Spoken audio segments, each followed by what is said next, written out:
누가복음 10장 17절에서 22절까지의 말씀입니다. 누가복음 10장 17절에서 22절까지의 말씀. 신약 71쪽이네요. 누가복음 10장 17절에서 22절까지의 말씀. 신약 성경 71쪽 누가복음 10장 17절에서 22절까지의 말씀입니다.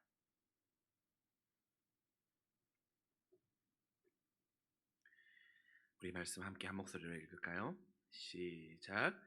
예수께서 길에 나가실새 한 사람이 달려와서 꿇어앉아 묻자오되 선한 선생님이여 내가 무엇을 하여야 영생을 얻으리이까?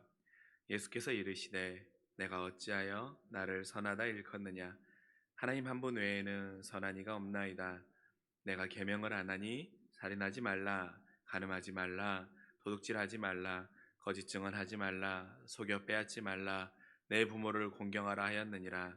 그가 여짜오되 선생님이여 이것은 내가 어려서부터 다 지켰나이다. 예수께서 그를 보시고 사랑하사 이르시되 내게 아직도 한 가지 부족한 것이 있으니 가서 내게 있는 것을 다 팔아 가난한 자들에게 주라. 그리하면 하늘에서 보화가 내게 있으리라. 그리고 와서 나를 따르라 하시니 그 사람은 재물이 많은 고로 이 말씀으로 인하여 슬픈 기색을 띠고 근심하며 가니라. 아멘. 여러분 2월 마지막 주일입니다. 우리 오랜만에 우리 미나 집사님, 진우 집사님 함께 예배할 수 있어서 참 감사하고요. 우리 양면숙 권사님, 또 우리 이진희 집사님 함께 예배할 수 있어서 너무 감사합니다. 여러분 제가 이렇게 사람의 성품에 대해 말씀드리면서 제일 처음에 한번 드렸던 이야기가 있어요. 사람들과 식사하러 가면 어떤 한 사람이 있는데 그런 사람이 있다고 했죠. 딱 식사하러 갔을 때 나보다 더 화려한 옷이나 나보다 더 관심을 받는 옷을 입는 사람이 보면 그 사람은 식사에 집중을 못하고 저 사람 저 어디서 샀지? 저 브랜드가 뭐지? 이런 거에 굉장히 관심이 많은 사람이 있다고 말씀드린 적이 있어요. 그리고 그런 사람들을 보면 항상 대화를 주도적으로 이끌어 가려고 해요. 그래서 모든 사람들에게 대화할 때 들어보면 진짜 잘 알아요. 뭐 사회, 경제, 문화, 뭐 예술 두루두루 굉장히 잘 알아요. 그래가지고 그렇게 하면서 사람들한테 와, 너 진짜 이것저것 되게 정보도 많고 되게 똑똑하다. 어떻게 그렇게 잘하니? 뭐 이렇게 말하죠. 그런 부류의 사람 중에 하나가 바로 저라고 할 수 있습니다. 가장 잔탈한 웃음을 지으시네요. 근데 여러분 제가 이게 가장 경계해야 될 부분이 하나가 있는데 그게 뭐냐면 설교할 때예요. 내가 설교자로서 자꾸 성공한 설교자가 되고 싶다라고 하는 그 마음과 또 목사님 아까 설교 때도 말씀 나누셨지만 설교를 잘하고 싶다라고 하는 그 욕심은 항상 저와의 싸움이에요. 왜? 그렇게 했을 때 내 안에 두 가지 마음이 있거든요. 하나는 사람들이 주목을 받는 게 너무 재밌고 좋고, 또 하나는 그로 인해서 제 안에 들어오는 보상의 마음이 뭐냐면 나 성공했구나. 난 성공을 굉장히 원하는 사람인데 진짜 성공했구나. 이 마음이 저를 찾아오는 거예요. 그러니까 제 안에 항상 영적인 싸움이 있죠. 제가 언젠가 한번 여러분들에게 말씀드린 적이 있을 것입니다. 제가 주목받는 걸 굉장히 좋아한다는 것을 제가 깨달았던 20살 때 한번 경험이 있어요. 대학생이 되면 대부분 아르바이트 해가지고 본인 그 용돈이나 이런 걸 마련하잖아요. 그 당시에 저도 대학생이 돼가지고 이제 아르바이트를 했었습니다. 아르바이트를 하는데 그 당시 아르바이트 시급이 5,000원이었었어요. 5,000원 정도 됐던 것 같아요. 그렇게 해서 아르바이트를 하면 한 달 아르바이트 비용으로 모을 수 있는 돈이 한 10만 원에서 15만 원 사이 정도 됐어요. 왜냐면 어떤 날은 더 많이 하고 조금 하기도 하고요. 근데 그 돈으로 이제 그 다음 달을 사는 거죠. 근데 굉장히 주목받고 싶어하는 또 제 마음 안에 그게 그때 딱 건드려진 거예요. 그래서 제가 아르바이트 비용을 받은 그 돈을 가지고 수원에 가면 여러분 남문이라고 있습니다. 서울로 말하면 압구정 같은 곳이죠. 수원의 남문에 가서 제가 폴로 매장을 딱 문 열고 들어간 거예요. 그래가지고 어울리지도 않는, 지금도 기억나요. 어울리지도 않는 주황색 꽈배기 니트. 맞아. 미나일 쌤 바로 이렇게 뭐 이렇게 진짜 최악이다라고 하는 오글거리는 저도 알아요. 근데 주황색 폴로 니트를 딱 산 거예요. 그 니트가 얼마였냐면 14만 9천 원이었어요. 가격도 잊어버리잖아요. 그럼 제 수중에 얼마 남습니까? 1,000원이 남는 거잖아요. 근데 그것을 딱 사가지고 그것을 딱 입고 나간 거예요. 학교 가가지고 딱 입었죠. 왜? 아, 내가 이 옷 입으면 당시 제 마음 안에 그 옷을 입는 사람은 성공한 사람이라는 마음이 있었고, 물론 지금도 되게 비싸죠. 당시엔 더했죠. 그 옷을 입으면 되게 성공한 사람이라는 마음이 있었고, 내가 이 옷을 입고 다니면 사람들이 이목이 집중될 거라고 생각했어요. 근데 정말로 이목이 집중됐죠. 잘 어울린다로 이목이 집중된 게 아니라 저 뭐야 이렇게 해가지고 뭐 애벌레냐? 막 이렇게 놀림 받으면서 이목이 집중됐던 적이 있습니다. 자, 여러분, 그런 사람들이 있어요. 인생의 목표 중에 성공이 매우 중요한 사람이 있어요. 다른 사람과의 관계도 뿐만 아니라 나의 인생의 성공이 매우 중요한 사람들이 있습니다. 아마 여러분의 자녀들 중에도 그런 사람들이 있을 거예요. 그래서 오늘 말씀을 함께 나누다 보면 나의 자녀의 모습 가운데 이런 모습이 보인다고 하는 분들이 있다면, 오늘 이 부자 청년의 말씀을 가지고 우리 자녀나 또 나에게 그런 믿음의 도전이 있었으면 좋겠어요. 여러분, 주님을 찾아온 부자 청년을 보면 그가 무엇에 관심을 갖고 있는지 겉으로 드러나 있진 않지만 숨기기 어려울 정도로 분명하게 나오죠. 그렇죠? 그가 주님에게 뭘 물어봅니까? 주님, 어떻게 하면 영생을 얻을 수 있습니까? 라고 물어보고 있잖아요. 그렇죠? 그러나 그 스스로 그가 주님을 부르는 순간 이 부분에 관심사가 아니었음을 알 수 있어요. 여러분, 그 청년이 주님을 부를 때 뭐라고 부릅니까? 선한 선생님이여 라고 부르죠. 선한 선생님이여 라고 부르는 것입니다. 자, 그가 뭐에 관심이 있습니까? 영생에 관심이 있지만 그는 주님을 선한 선생님이라 부르는 거예요. 여러분, 영생에 관심이 있으면 주님을 어떻게 만나야 됩니까? 주님으로 만나야 되잖아요. 그러나 선한 선생님으로 만나고 있습니다. 자, 여기서 그가 관심을 가지고 있는 것은 말로는, 입으로는 영생에 대해 관심을 갖고 있는 것처럼 말하고 있지만 그는 사실은 영생에 별로 관심이 없는 것입니다. 그는 이런 영생이라고 하는 관심을 가지고 있는 것을 통해서 어떤 걸 원했냐면 주님에게 특별한 관심이 있는 사람처럼 보이고 싶었던 거예요. 다른 표현으로 하면 종교적인 우월의 수준에 있는 사람처럼 주님께 보이고 싶었던 겁니다. 주님 앞에도 야, 너 참 대단하다라는 말을 듣고 싶었던 사람인 거예요. 왜입니까? 당시에 주님을 찾는 대부분의 사람들, 특히 선한 선생님이나 아니면 주님을 찾는 사람들의 대부분의 주님을 만나고 싶은 관심사는 무엇이었습니까? 나의 삶 해결의 문제였어요. 그렇죠? 병이 났거나 아니면 뭐 나의 가족의 문제거나 여러 그런 정말 현실적인 나의 문제인데, 이 사람은 주님께 다가갔을 때 선한 선생님, 내가 어떻게 하면 영생을 얻을 수 있습니까? 내가 어떻게 하면 나는 나의 고민의 수준은 다른 사람과 다릅니다라고 하는 것을 주님에게 들려주고 있는 거예요. 그러나 우리가 알다시피 이 사람은 사실은 영생에 관심이 없잖아요. 왜 이렇게 말했습니까? 주님에게 내가 종교적으로 다른 사람보다 뛰어난 사람이라고 해서 주님 앞에 주목받고 싶었던 거예요. 그리고 주님의 그 칭찬을 원했던 것입니다. 그럼 어떻습니까? 주님이 한마디로 그 사람의 모든 것들을 다 깨버리시지요. 그가 주님과 제자들에게 이목과 관심을 끌기 위해 20절부터 말하잖아요. 내가 어려서부터 모든 계명을 지켰다고 말합니다. 얼마나 대단했겠습니까? 제자들도 그 사람이 그 말을 들었을 때 대단하다고 느꼈을 거예요. 야, 모든 계명을 다 지키는 사람? 나 지금까지 그런 사람을 만나본 적이 없는데 저 사람은 모든 계명을 다 지켰대. 정말로 대단한 사람이다라고 하면서 사람들의 이목과 관심이 다 쏠렸을 것입니다. 그러면서 좋은 반응이든 아니면 시기와 비난의 반응이든 그가 사람들의 중심에 서게 된 것이죠.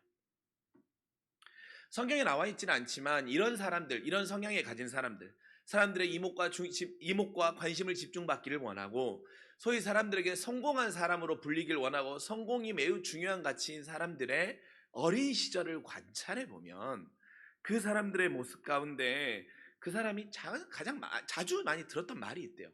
그건 뭐냐면 부모로부터 첫 번째는 너는 나의 자랑이라는 말 많이 들었대요. 너는 나의 자랑이야. 아마 우리 권사님들 중에 자녀가 참 자랑이어서 그 자녀만 생각하면 뿌듯하고 그 자녀를 생각하면 되게 기쁘고 그 자녀가 나의 자랑인 분들 많을 거예요. 그래서 넌 나의 자랑이야, 이런 말을 많이 들었고, 또 이 말과 더불어 그 자녀가 어린 시절에 예를 들면 뭐 시험 성적이 좋거나 아니면 어떤 콩쿠르에 나가서 입상을 하거나 아니면 어떤 대회에 나가서 좋은 성적을 얻으면 그 아이가 자주 들었던 말 중에 하나가 뭐냐면 네가 이런 결과물을 해내서 이것을 통해서 나를 기쁘게 하고 위로해 준다는 말을 많이 들었다고 합니다. 너의 이 결과가 나를 기쁘게 하고 나를 위로해줘.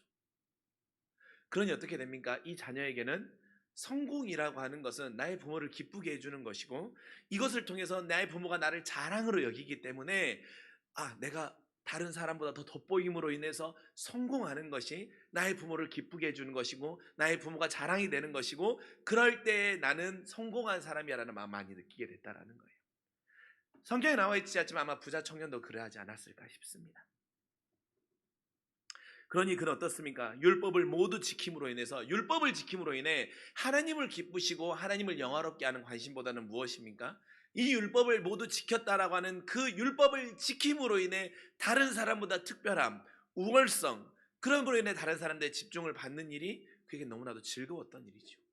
그러니까 이 율법을 지키는 게 하나님과는 별로 관계가 없었던 거예요. 선하신 하나님과의 관계가 없는 것이고 그저 자기 만족이었던 거죠. 그렇게 다른 이의 이목을 끄는 일에 관심이 많은 사람들에게 중요한 것은 뭐냐면, 그 사람들은 굉장히 목표지향적이에요. 굉장히 목표지향적이에요. 그리고 목표가 굉장히 분명해요. 그래서 이걸 다르게 표현하면 어떻습니까? 그의 인생에 매우 중요한 관심사가 성공입니다. 내가 성공해야겠다. 그리고 나의 동기 친구들보다 내가 좀 더 한 걸음 나아가는 것으로 굉장히 기쁨을 느껴요. 부자 청년도 말씀드렸지 않습니까? 계속해서 세상에 관심에서 부자이지, 종교적으로는 누구보다 율법을 완벽하게 지킨 사람이니, 오늘 그가 근심하고 있는 모습을 보면 어떻습니까? 하나님은 그런 사람들의 그러나 약한 부분을 분명히 들려주고 있는 것입니다. 성공 좋죠. 성공해야죠. 그리고 분명한 목표를 가지고 그 목표를 성취하는 일 매우 중요합니다. 그러나 여러분, 성공과 목표만을 앞에 두고 계속 달려가다 보면 놓치는 것이 있거든요. 그러니까 이런 성품을 가진 사람들이 앞에서 끌어간 리더십으로 아주 좋은 사람임에 분명합니다. 그러나 이 사람이 더 훌륭하고 하나님이 만드신 아름다운 사람으로 서기 위해 하나님께서 이 사람들이 부족한 부분들을 들려주고 있어요. 그건 뭐냐면, 첫 번째는 목표와 성공을 위해서는 그들에게는 모든 게 다 가능하다는 거예요. 모든 게 다 가능해요. 여러분, 부자 청년이 자랑스럽게 여기는 부분이 무엇입니까? 모든 계명을 다 지켰다라는 거죠. 그래서 그에게 주님이 너의 재산을 모두 팔아서 가난한 사람들에게 다 주라고 하십니다. 그리고 그 말이 근심하여 그를 돌아가게 했습니다. 여러분, 이 말은 무엇입니까? 결국 그가 근심했다라고 하는 것은 그가 모든 계명을 다 지켰다라고 하지만 사실 모든 계명을 다 지킨 것이 아니죠. 여러분 그 레위기나 민수기에 나와 있는 율법의 계명의 가장 큰 틀 두 개로 나누면 무엇입니까? 하나님을 사랑하는 계명이 큰 틀 하나, 또 하나는 무엇입니까? 이웃을 사랑하는 큰 계명의 틀 하나이지 않습니까? 모든 계명을 다 지켰다라고 말하고 있지만 정작 그는 이웃을 사랑하는 계명 앞에서는 완벽하지 못했던 거예요. 지키지 못하고 있었던 것입니다. 주님의 이 한 가지의 도전과 이 말씀 한마디에 자신이 모든 계명을 다 지키고 있다는 게 깨져버린 거예요. 그리고 여러분, 우리가 알지만 모든 계명을 다 지킨다는 건 사실 불가능에 가깝습니다. 거의 불가능한 일이죠. 그러나 어떻습니까? 그는 그 스스로에게도 나는 모든 계명을 지키고 있는 사람이야, 나는 모든 계명 앞에 완벽해, 나는 종교적으로 우월하고 뛰어난 사람이어서 많은 사람들의 관심을 받고 있는 사람이라고 하면서 외부뿐만 아니라 스스로도 속이고 있는 거예요. 모든 게 다 가능하기 때문에, 나의 목표와 성공을 위해서 모든 게 가능하기 때문에 외부의 사람들에게 보이는 것으로도 속임의 모습이 있을 뿐만 아니라 나 스스로도 스스로를 속이는 것입니다. 한편으로는 쓸데는 엄격함으로 보이지만 다른 한편으로는 스스로에게 한없이 너그러운 거죠. 그래서 모든 게 다 가능해요. 근데 여러분, 이런 모습을 가진 사람이 구약에도 한 명 나와요. 누구입니까? 야곱이죠. 야곱 어떻습니까? 장자권, 야곱 쌍둥이로 태어났잖아요. 그 경쟁심이 엄청나게 뛰어나고 형보다 높은 자리에 올라가고 싶은 그 성공의 마음이 가득했던 그 목표를 위해서 어떻습니까? 장자권을 얻기 위해서 아버지를 속이고 대의, 명분 없는 거죠. 목표를 위해서는 뭐든지 할 수 있는 겁니다. 뭐든지. 목표를 위해서는 과정이 무시되는 거예요. 그래서 이 사람들에게는 이게 매우 큰 아킬레스건 중에 하나입니다. 두 번째는 뭐냐면 너무나 현실적이에요. 너무 현실적이에요. 여러분, 주님은 그에게 다 팔라고만 하신 게 아니에요. 주님이 그 다음에 하신 말씀이 있잖아요. 내가 가진 것을 다 팔아서 가난한 사람에게 주면 그 다음에 주님이 그에게 말씀해 주시는 보상의 말씀이 있죠. 뭡니까? 바로 동기부여 하나 해주세요. 뭡니까? 하늘의 보화가 내릴 거라고 말씀하시잖아요. 하늘의 보화가 내게 있는다고 말씀하시잖아요. 그러나 어떻습니까? 그에게는 하늘의 보화는 매력적으로 동기부여가 되지 않는 거예요. 왜? 하늘의 보화가 쌓이고 많아진다고 해서 어떻습니까? 그거는 다른 사람들은 눈에 보이는 게 아니잖아요. 그건 나와 하나님과의 관계에서만 보이는 거고 하나님만이 아시는 부분이잖아요. 그러니까 어떻습니까? 하늘의 보화가 얼마나 쌓였는지는 그것을 통해서 다른 사람들의 이목을 집중받을 수 없는 것이고, 사람들이 소위 말하는 성공이라고 하는 그 기준의 가치에서 하늘의 보화는 아무 의미가 없는 거예요. 결코 현실적이지 않은 거죠. 그러니 어떻습니까? 현실적인 동기부여가 꺾여버리면 스스로 나태해지거나 의욕을 잃어버리는 거예요. 주님 앞에 와서 그 물음을 물었던 그 의욕도 사라져버리는 거예요. 그리고 나태해지는 거예요. 여러분, 야곱도 마찬가지 아닙니까? 야곱이 원래 누구와 결혼하길 원했습니까? 라헬과 결혼하길 원했죠. 그래서 삼촌이 속이잖아요. 그래서 레아를 침소에 넣죠. 그래서 이제 야곱이 늑탈같이 달려들어서 항변하죠. 그래서 이제 결국에는 라헬을 얻게 되는데, 라헬을 얻기 위해서 또 어떻게 해야 됩니까? 7년간 수고해야 되잖아요. 7년간 수고해야 되는 거예요. 현실적인 목표가 분명히 있으면 그는 지치지 않아요. 또 그가 어떻습니까? 삼촌과의 품삯을 나누는 일에서 그가 그 동물들을 얻기 위한 가정관이 어떻습니까? 내가 더 많은 것을 얻기 위한 현실적인 목표를 위해서는, 현실적인 목표가 딱 설정이 되면 그는 전력해서 나아간다니까요. 그러나 그 모든 게 꺾여버리면 어떻습니까? 의욕을 잃어버리는 거예요. 나태해지는 거예요. 그러니 어떻게 됩니까? 이런 성품을 가진 사람들에게 참 어려운 신앙의 개념, 신앙의 목표, 신앙의 가슴으로 다가오는 게 뭐냐면 재림과 하늘 소망이에요. 이게 참 많이 어려워요. 매우 현실적이기 때문에 주님이 이 땅에 다시 오신다라고 하는 그 재림의 소망과 하늘의 천국에서 하나님과 함께 영광을 누릴 것이라고 하는 그 구원의 소망에 대한 부분은 큰 동기부여로 작용을 하지 않는 거예요. 그래서 신앙도 매우 현실적으로 하나님을 만나고 싶어 하죠. 그러나 신앙이 그럴 수만 있냐고요. 마지막으로 무엇입니까? 이것과 연결된 것인데, 보상이 없으면 동기부여가 잘 안 돼요. 보상이 없으면. 주님은 그에게 모든 걸 다 팔라고 했다고 그랬죠. 그 다음에 주님 분명히 하늘의 보화를 약속했지 않습니까? 그러니까 현실적이지 않아서 그것은 별로 그 사람에게 동기부여가 안 된 거예요. 그래서 주님이 그에게 한 말이 무엇입니까? 그리고 나서 나를 따르라고 하셨잖아요. 그래서 주님을 따라야 됐던 거예요. 그러나 그는 어떻습니까? 근심하고 돌아가 버리죠. 물론 그에게는 재산을 다 나누는 것이 근심케 하는 문제였습니다. 그와 더불어 그가 주님의 도전에 반응하지 못했던 이유는 뭐냐면, 주님을 따랐을 때 주님이 그에게 구체적인 보상에 대한 이야기를 안 해주는 거예요. 보상에 대한 동기부여가 없는 거예요. 야, 나를 따르면, 예를 들어서 나를 따랐을 때 이것을 통하여서 내가 나중에 영광의 자리에 올라갔을 때 내가 너를 오른편의 자리에 앉게 해줄게. 아니면 네가 물었던 그 영생에 대한 답을 내가 분명히 알게 해줄게. 아니면 너도 이 제자들과 같이 나와 특별한 관계사로 맺을 수 있도록 해줄게 라고 하는 말이 전혀 없어요. 주님이 그냥 뭐라고 말합니까? 그리고 나서 나를 따르라는 거예요. 그러니까 이런 성향을 가진 친구들, 이런 성향을 가진 사람에게는 구체적인 현실적인 구체적인 보상을 주면 동기부여가 되는 거예요. 그러니까 어떻습니까? 사실은 경쟁을 매우 잘 즐기죠. 경쟁이 그들에게는 한편으로는 부담이기도 하지만 그의 삶 가운데 경쟁이 없잖아요. 그러면 지루한 거예요. 삶이 지루한 거예요. 경쟁을 통해서 내가 누구보다 더 높게 올라가고, 그것을 통해서 내가 원하는 최종의 목적에 올라가서 많은 사람의 이목을 집중받고 사람들 앞에 성공했다는 그 느낌을 받았을 때 살아있음을 느끼는 거예요. 살아있음을. 근데 우리 주님과 함께하는 신앙생활이 그러냐고요. 여러분, 신앙생활이라고 하는 것이 정말 눈 감았다 뚝 뜨고 한 달 지나면 결과가 나오는 게 신앙생활이 아니잖아요. 우리의 신앙의 경주의 끝은 어디입니까? 하나님 나라 가서 하나님의 영광의 보좌에 올라가서 그 하늘의 상급이 우리의 신앙의 경주의 마지막 결과물이잖아요. 그런데 이런 믿음의 보상이 사실 그들에게 동기부여가 안 되는 거예요. 그러니까 그냥 근심하며 돌아가는 거예요. 물론 재산을 다 팔아야 하는, 나의 현실적인 것들 다 팔아야 하는 것도 어려움이 있지만 그것도 그러는 거예요. 그러니 어떻습니까?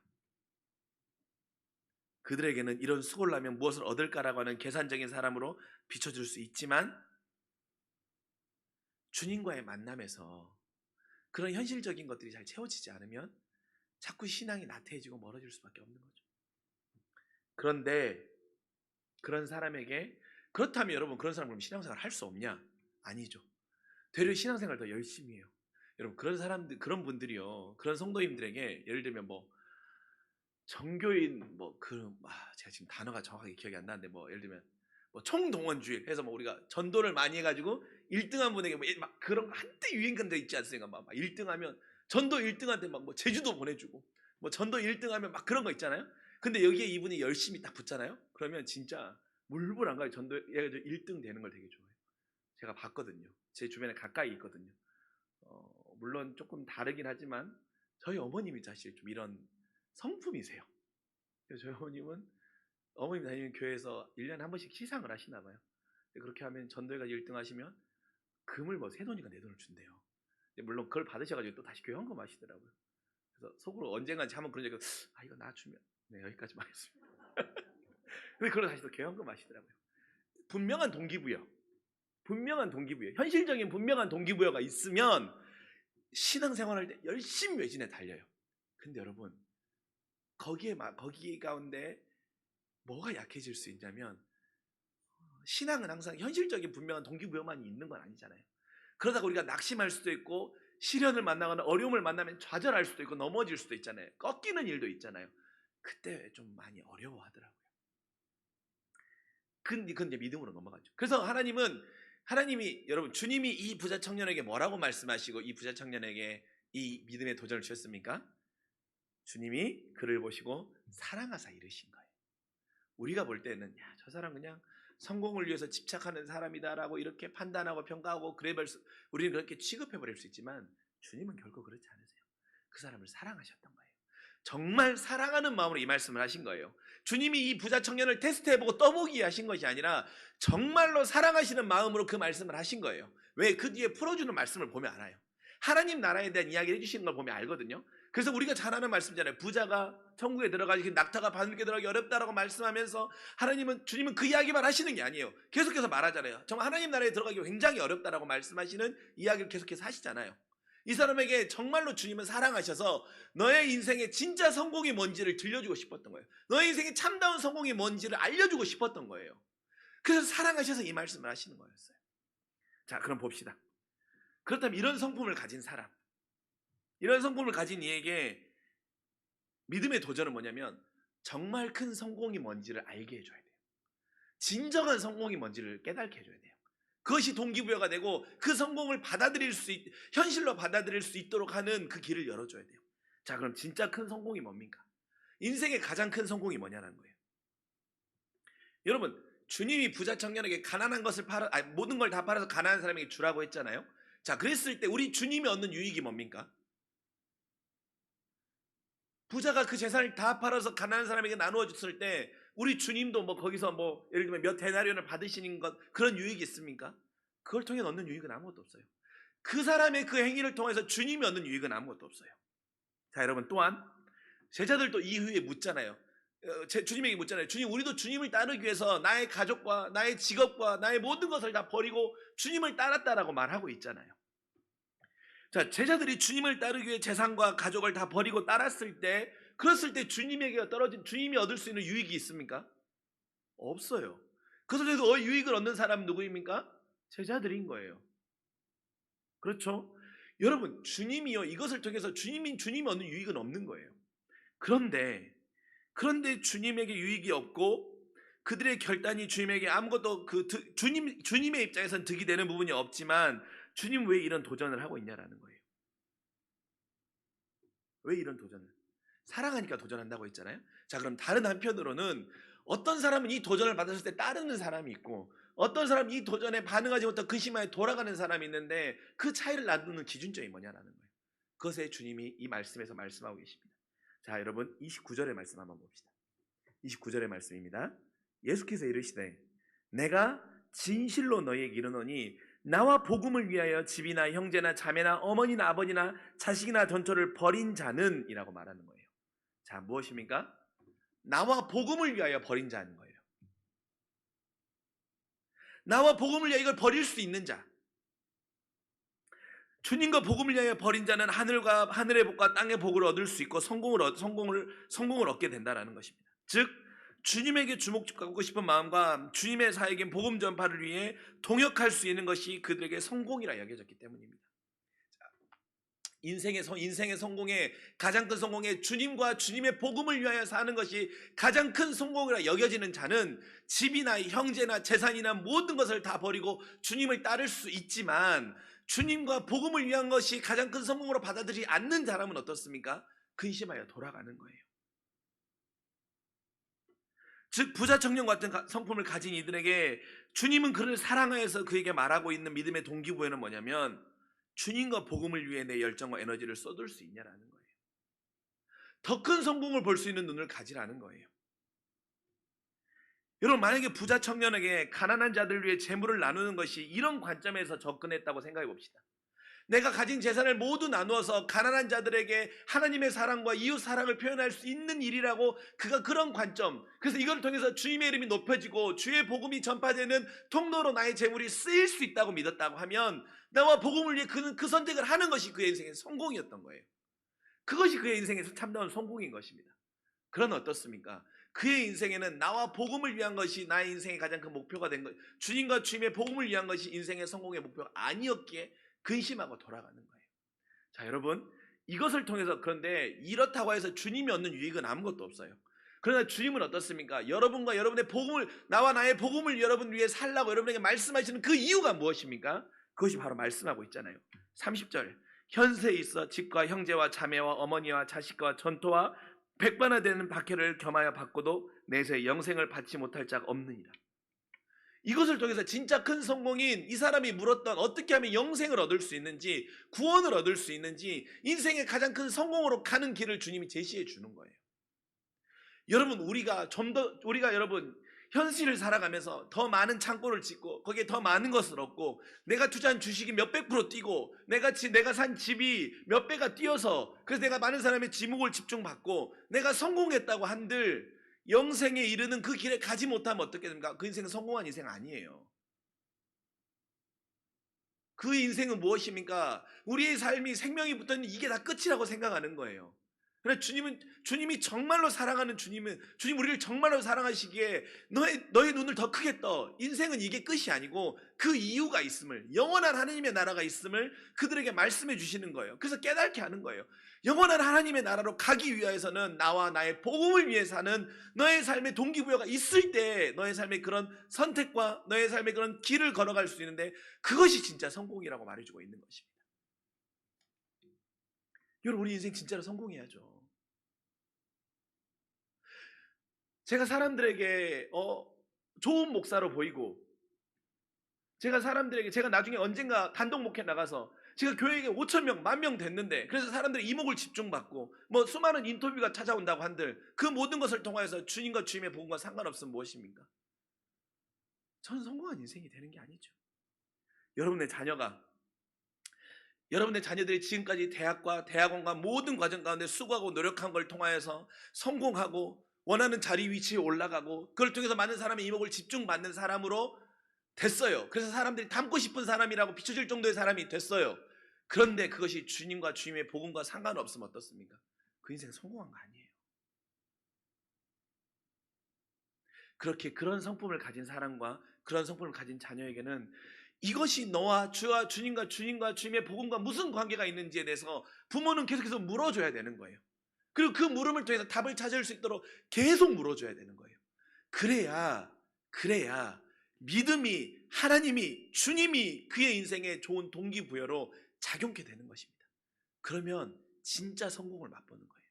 진짜 성공을 알고 진짜 성공의 길을 보면 어떻게 하냐면, 나와 주님과 주님의 복음을 위해 가난한 자들을 위해 나눌 수 있는, 즉 자신의 이해를 초월하는 헌신과 협동과 사랑으로 개인의 욕망을 넘어서서 하나님 나라의 길을 가는 것으로 자신의 성공과 자신의 달란트를 사용하는 길을 선택할 수 있는 것입니다. 성공해야죠. 예를 들면 성민 형, 제가 피아니스트로 하나님 앞에 성공해야죠. 세상에서 성공해서 모든 사람의 존경을 받아야죠. 지금까지 수고하고 하나님이 그 달란트를 주셨기에. 그러나 그것을 통하여서 이것을 통해서 이것이 주님과 주님의 복음을 위해 쓰이게 되면 그 인생에 진짜 더 큰 성공의 길이 열린다는 거죠. 사연이도 마찬가지인 것이고 송익이도 마찬가지인 것이고 그게 진짜 인생의 가장 큰 성공인 것입니다. 여러분, 저도 마찬가지지만 우리가 우리의 자녀에게 세상 사람들에게 주목받는 사람이 되기를 원하고 성공하는 사람으로 세워지기를 원하는 마음들 많이 있죠. 그리고 나도 아직 내 인생이 그렇게 되기를 원하는 내 안에 그런 마음들이 있죠.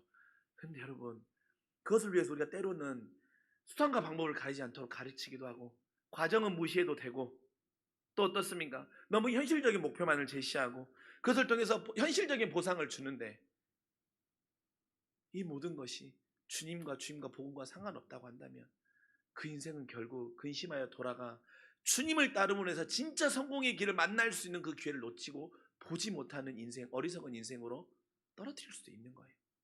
그러니 많은 사람에게 관심을 받는 것을 좋아하고 성공을 중요한 삶으로 살아가는 사람, 그 안에는 분명히 많은 에너지와 열정이 있음을 부인할 수 없습니다. 진짜 에너지가 많아요. 그리고 정말 열정이 타고 넘쳐요. 그렇게 많은 수고와 노력과 힘을 들여서 삶을 살아가요. 정말 최선을 다해 삶을 살아가거든요. 이렇게 많은 에너지를 지닌 사람에게 오늘 주님이 제시하는 가장 큰 성공, 주와 주의 복음을 위해 그리하여서 영생의 길에 들어서게 하는 그 인생의 성공의 마음을 심어줄 수 있는, 또한 우리도 그것을 우리의 인생의 성공으로 받아들일 수 있는 우리 안의 마음의 준비와 또 그것을 우리의 삶으로 쓸 수 있기를 간절히 소망합니다. 여러분, 그런 인생 살면요, 고난이 와도 우리가 오늘 2부 때 함께 찬양으로 고백했던 것처럼 예수로 충만할 수 있어요. 난 예수로 충만할 수 있어요. 예수로 충만하면 내 가진 모든 것을 다 팔아 가난한 자에게 줄 수 있어요. 왜? 그렇게 되면 나의 성공이 한 걸음 더 내디뎠기 때문에 또 고난이 다가와도 견뎌낼 수 있어요. 예수로 충만하기에. 왜? 이로 인하여서 세상 사람들이 봤을 때는 비난과 조롱의 대상이 될지 모르지만 나는 이것을 통하여서 고난을 하나님의 능력으로 이겨내는 모습을 보였기 때문에 주님의 영생의 복음을 위해 나는 더 성공의 길을 한 걸음 더 걸었다 라는 기쁨이 내 안에 있기 때문에 고난을 예수의 충만함으로 이겨낼 수 있는 것입니다.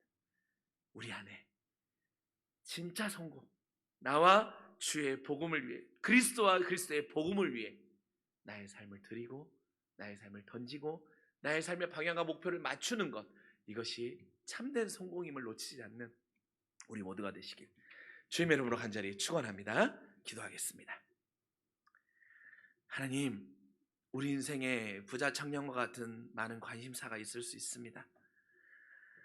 그러나 하나님, 오늘 말씀을 통하여서 우리 인생의 가장 큰 성공이 무엇인지 들려주시니 너무나도 고맙고 감사합니다. 하나님을 우리 주라 부르는 그리스도인들의 인생의 가장 큰 성공은 주님과 주님의 복음을 위해 사는 것입니다. 그리고 우리의 성공의 목적, 종착점은 그것을 통해서 하나님 나라의 영생의 복을 누리는 것, 또한 하나님 나라에서 하늘의 상급으로 기쁨을 누리는 것이 우리 인생의 가장 큰 성공이고 복임을 기억합니다.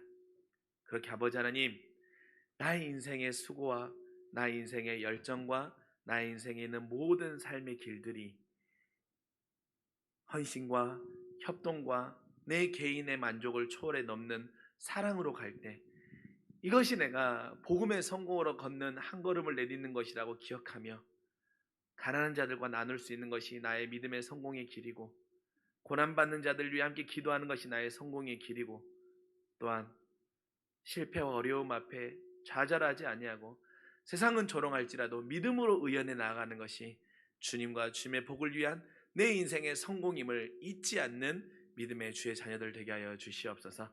감사드리며 사랑이 많으신 우리 구주 예수 그리스도의 이름으로 간절히 기도합니다. 아멘. 우리 시간 다 함께 찬송가 459장 함께 찬송합시다.